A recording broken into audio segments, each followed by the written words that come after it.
कंजूस बाप। बेटा एक और आइसक्रीम खाओगे? कंजूस बाप ने पूछा। बेटे ने बोला, लेकिन अबू मी ने तो एक आइसक्रीम भी नहीं खाई।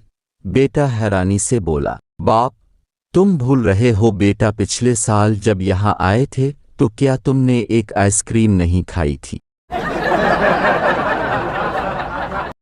शौहर बीवी से, तुम्हारे अब्बा की आग लगाने की आदत अब तक नहीं गई। बीवी, क्यों क्या हुआ?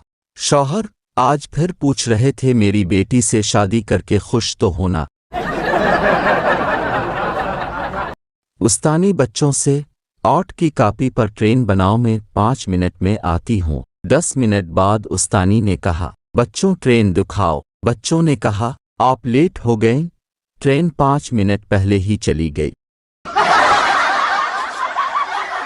99% लड़कियां अपनी गलती नहीं मानती, बाकी 1% गलती मानकर फिर आधे घंटे बाद कहती हैं, गलती तुम्हारी थी वैसे।